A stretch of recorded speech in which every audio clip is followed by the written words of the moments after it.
అవని అయితే చక్రవర్తి బాబాయ్ ఏమీ లేకుండా అయితే బట్టలు తీయను అని చెప్పేసి అవని తీసిన బట్టలైతే అక్షయ్‌కి బెడ్ మీద పెట్టి చక్రవర్తి ఇచ్చాడు అనుకున్న బట్టలు పార్వతి తీసిన బట్టలైతే అవని తీసుకొనైతే బయటికి పడేద్దామని చెప్పేసైతే అంటూ ఉంటుంది. ఈ బట్టలు ఎలాగైనా మా ఆయన యేసుకుంటే ఏదో గందరగోళం చేయడానికే ప్లాన్ చేసి ఉంటారు. ఎలా అయినా ఈ బట్టలు మా ఆయన కంట కనబడకూడదని చెప్పేసి అవని అయితే ఆ బట్టలను తీసుకొని బయటకైతే వెళ్తూ ఉంటుంది. అలా బయటికి ఆ బట్టలు తీసుకొని అవని బయటికి వస్తూ ఉంటుంది. అది చూసి పార్వతి అదేంటి నేను తీసిన బట్టలు అవని ఎక్కడికి తీసుకొని వెళ్తుంది అనైతే అలా చూస్తూ ఉంటుంది. ఇక అవని అయితే ఆ బట్టలు తీసుకొని చెత్తబుట్టకేసి అయితే వెళ్తూ ఉంటుంది. అలా చెత్త పుట్టకేసి వెళ్ళి చెత్తలో పడేస్తూ ఉంటుంది. అది చూసి పార్వతి ఒక్కసారిగా షాక్ అవుతూ ఉంటుంది.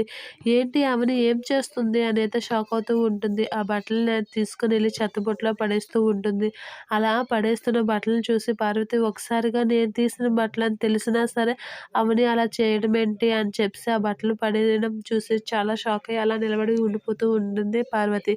అలా అవని చేసిన దానికి అవని అయితే అడుగుతూ ఉంటుంది. అవని వాళ్ళ అత్తయ్య కాసి వెళ్ళడం చూసి ఏం చేసావు నువ్వు అని అంటే, ఆ బట్టలు చిరిగిపోయాయి అత్తయ్య బర్త్‌డే రోజు చిరిగిపోయిన బట్టలు ఎందుకనని పడేశాను అని చెప్పేసి అవని అంటూ ఉంటుంది. ఆ మాటలకి షాక్ అవుతూ ఉంటుంది పార్వతి.